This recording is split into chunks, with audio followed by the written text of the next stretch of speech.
Hello, my name is Rich Howard, owner of Architectural Builder Supply. In this video is to bring you a closer look at the IVES number CL11 US10. So this is an IVES CL11 cabinet latch. The 11 stands for the size. If you're an old timer, kind of like me, certainly like my dad, when it comes to the hardware business, you would know this as a Glenn Johnson AA. Back in the 90s, these were branded as Glenn Johnson prior to IVES and Glenn Johnson being sister companies. The larger one is the Glenn Johnson BB, and that was converted into the IVES CL12. So if you're looking for the larger version of this, it's the CL12. So just a little history lesson there, I suppose. So the AA is the smaller of the two latches, and indeed, something like this is what you're going to find installed on the type of door that might be a medicine cabinet. You know, a good size one, an 18 by 30, something of that range. To prove our history lesson, they even still stamp that faceplate, the AA. Yeah, the AA small and the BB large. That's what it was. So this cabinet latch is going to be used on those lighter duty applications. It has an architectural finish via the architectural base material that's their brass. They've finished that to look like satin bronze. Okay. The rest of the body is a plastic with the internal components being here. You're also going to get with this, of course, a strike and a matching finish. Okay. US10 means satin bronze is what that means. You're also going to get screws for everything. You're going to need 3 screws for the body, even though there are 4 screws here. And then you'll need 2 shorter screws for the strike. So you'll get fasteners for everything.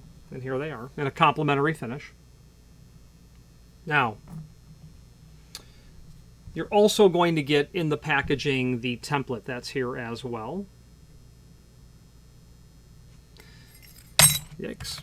Just a piece of sheet metal, really, is what it is, and a galvanized, sort of wipe coat galvanized finish over that.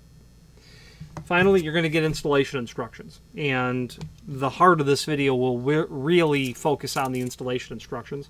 The height of the latch, about 1 7/8 inches. The width of the latch, about 1 1/4 inches. The thickness of the body alone looks like it's about 7/16. Our strike, about 1 5/16 inches. About 5/8, maybe 9/16, with an overall... I'm glad it's not glass.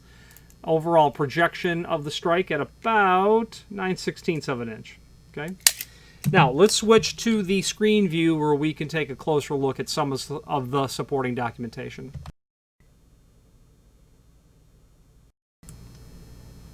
Okay, here's the item that we are looking at. We also have some photographs here that we can take a quick peek at as well. Give you an idea of what this material looks like.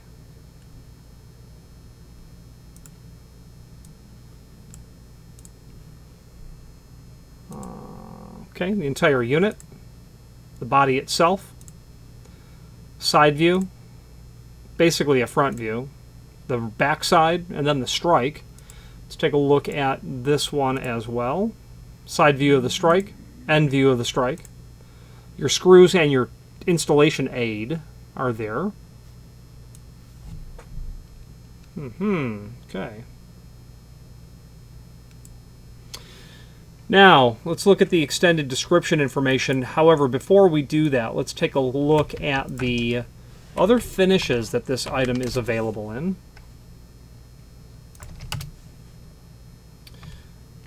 US10 oil rub bronze, US2060 satin chrome, US3 satin, polished brass, US4 satin brass. That's everything you can get in terms of finish. Extended description information here gives us the dimensional properties of the unit itself. Invisible latch, ideal for application where no visible latch is desired. Unit can be installed at the top, bottom, or side of the door. Sure, installed anywhere, vertically or horizontally. Can be mortised or surface mounted. I don't often see these mortised, although it would be pretty slick to mortise it, obviously assuming that you have an overlay application that will permit the strike to be attached. Recommended for use on small panels, cabinet doors, lightweight closet doors. Operation is simple. Latching is accomplished by a slight push. To unlatch the door, a harder push releases the door and pushes the door out. 13 pounds of pressure required to open the door, brass and plastic construction, and a satin bronze finish. Okay, now let's take a look at the product brochure first. Same information. This is just going to be presented to you as it would look coming out of the manufacturer's catalog. What's nice about this is it will show us the CL12, the larger version, 27 pounds of force required to open the door, and then the auxiliary pusher. The pusher is used when you have an unusually heavy door. I know for a fact that people have used the CL12 in applications where there is a very large door, a full-size door. In fact, I saw it installed one time on a 3080 door, and I was amazed that it worked because it's not designed for that sort of door. They don't publish or specify that a CL12 can be used on such a heavy door. I would certainly very much recommend that a CL14 be used when you are trying to use this on a full-size door, or when you intend to apply it on a full-size door.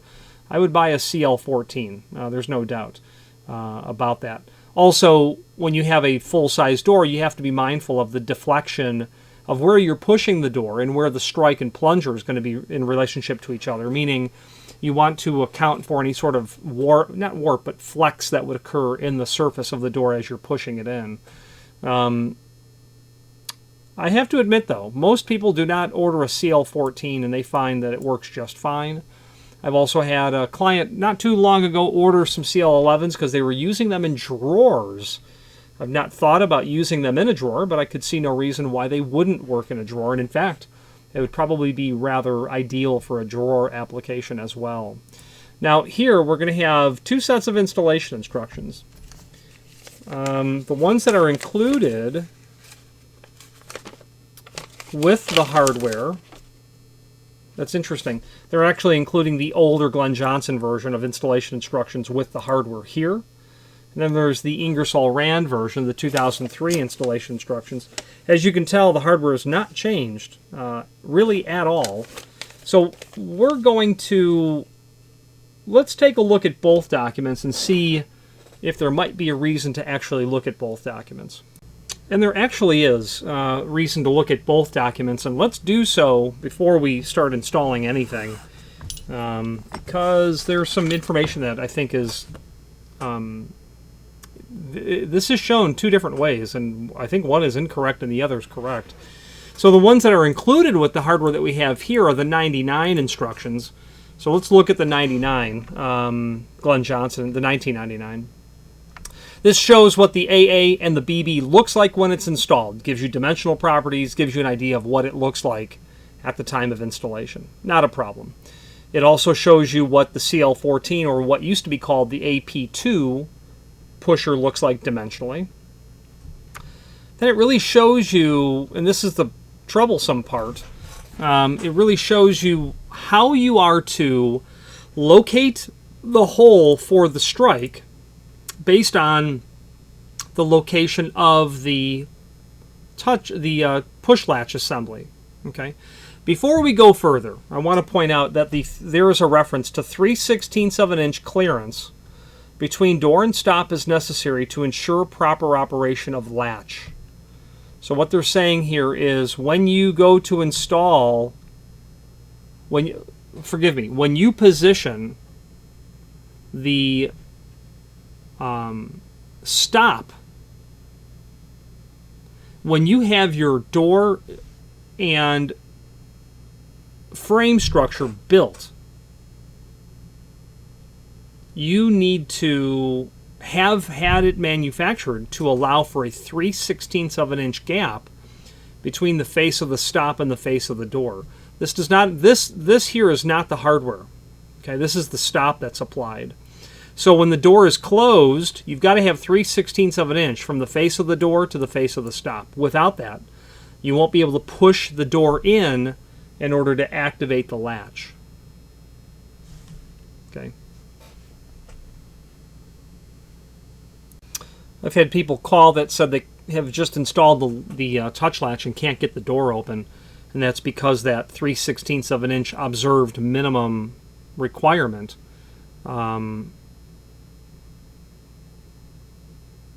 was not observed. So 3/16, so your rabbet size, the size of the rabbet, is your door thickness plus 3/16, assuming that you have a flush inset there. There is no inset on your door. That door needs to tip in a little bit, is the bottom line. Okay, so that's the important thing to start with. Now, I want to read. Let's look at the Glenn Johnson. Let's look at the IVES version for a moment. Same layout. Shows us the CL11, shows us the CL12, shows us the CL14. Then does indeed talk about the 3/16 requirement for all of this.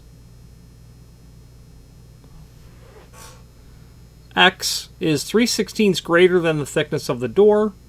Okay, they're just talking about that. What we're going to look at now are the actual installation instructions, which is all of this and all of this. Before you install anything, let's go through this.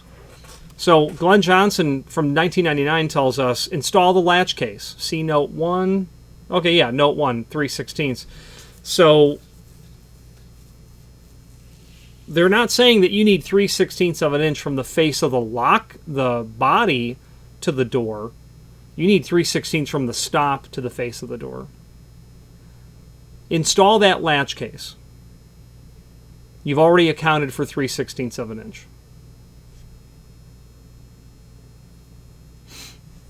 So if you have 3/16 of an inch, you could certainly flush your body to the face of the stop.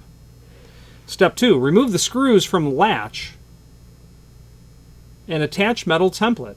So you've got the latch, you have the body attached to the stop.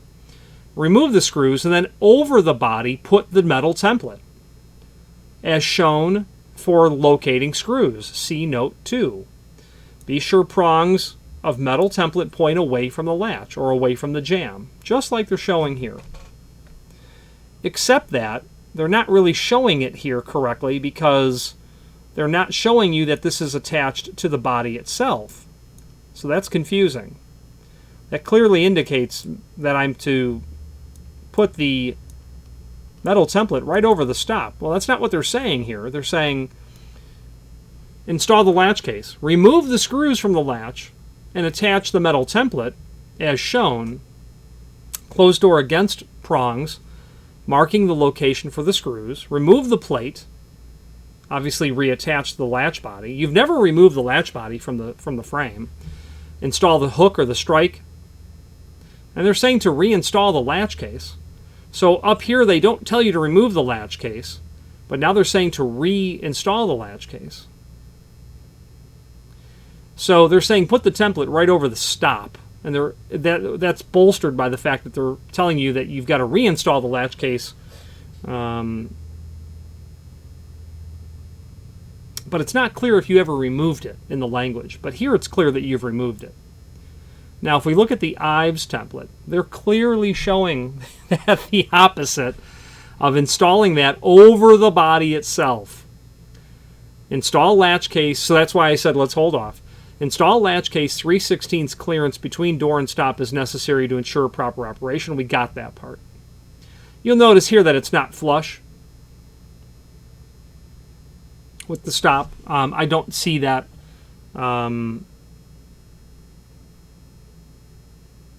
really causing too much trouble. But we'll take a closer look at that in a moment.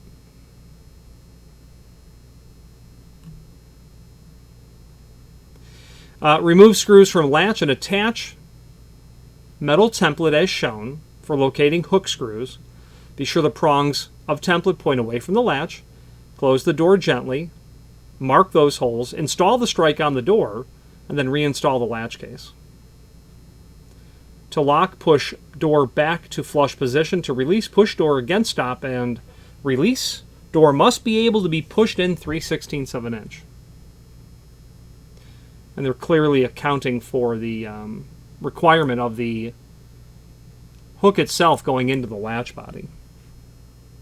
So where the question comes down to is, how do you attach the template to the unit itself, or to the opening to determine the proper location of the screw holes? Because we're getting some conflicting information is the bottom line. Or at least it's conflicting in my mind. So let's switch back to the camera view and take a closer look at that.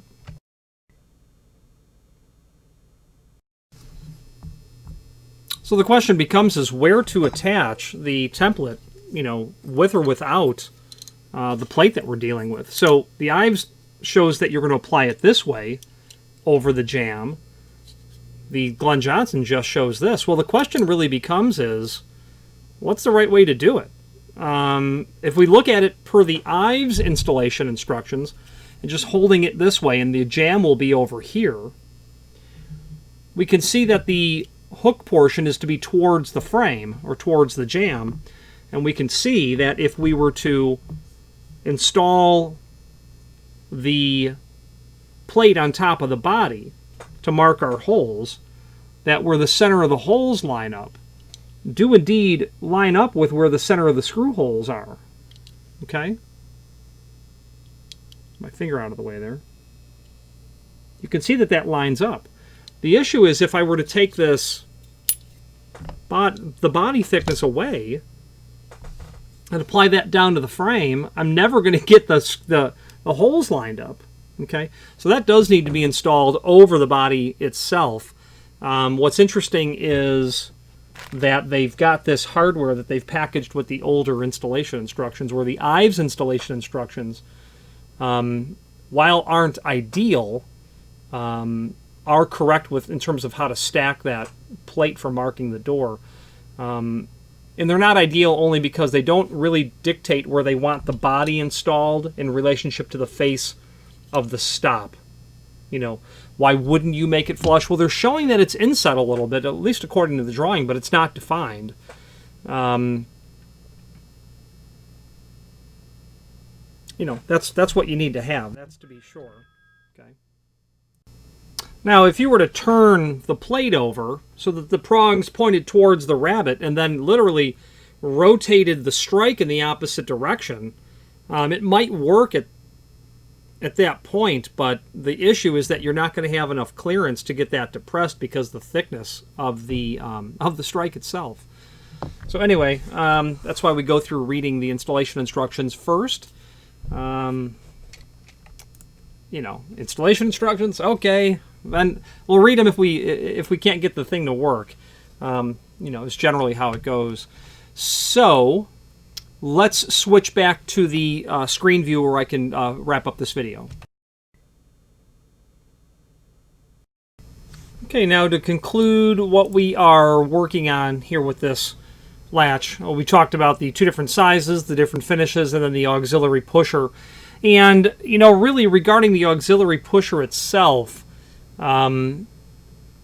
this mechanism is actually quite simple. And the way it works is this plunger is nothing other than a plunger. It's connected to a spring and it does no other job other than put tension on the door, pushing it out. And there is a lobe that's inside of here that captures the hook with a flat spring inside of here. And the way that simply works is that when you push that unit in, you fold over a trigger on the outside, but because the compression rate of the spring here is so strong, it will then allow you to push the door out. So why you would need a pusher is when your door is just too heavy for the competition between this much stronger spring and this flat spring here. So you might need to give the much stronger spring here some help, and that's where that CL14 comes in. These two screws are easily removable if you wanted to investigate what's inside of here to understand how it works. It's pretty simple and straightforward. I'll probably make a video of it someday, and we'll go from there. So now, there is a link below this video here to the manufacturer's page. When you click on that, It will pull up not only all of the IVES products that we sell by means of this horizontal navigation here, but a link to the manufacturer's website, as well as a link to the current product catalog, as well as other encyclopedic documents that are here, such as a templates master index, a technical manual, other items regarding encyclopedic items regarding IVES, such as their mounting types for push and pull bars, push and pull handles. And speaking of catalogs, if you want to see what IVES was making well over 100 years ago, here are a couple of old catalogs to review. Let's wrap up this video on camera.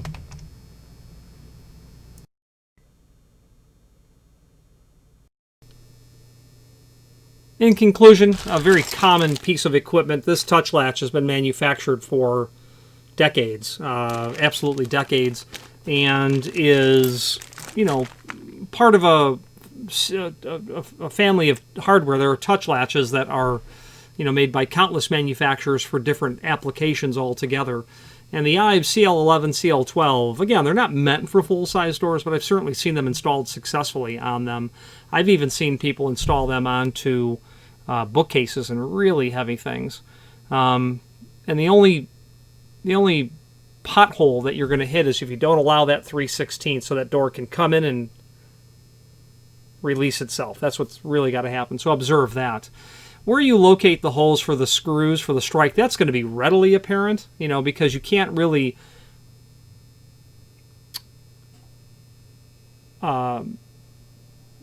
work some way of contending with the fact that the location of the body is going to dictate the location of the strike. So, you're going to sort it out real quick if that template isn't poking the holes in the door where you need it to be.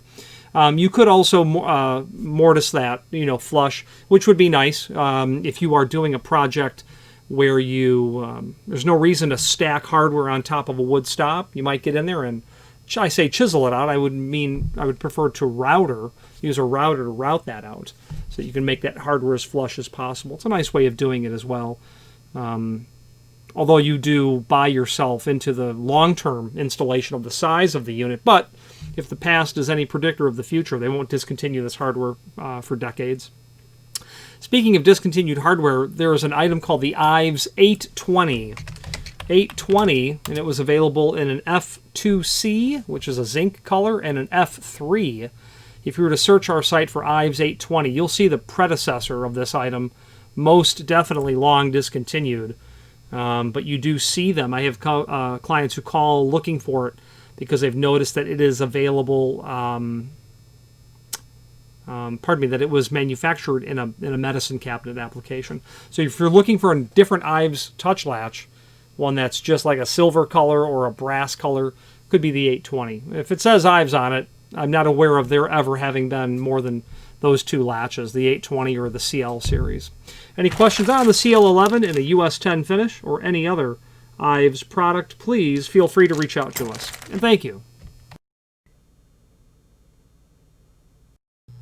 Again, thank you for watching, and if you've enjoyed this video, please click thumbs up. Please subscribe and maybe even send the video to someone that you know. Thank you.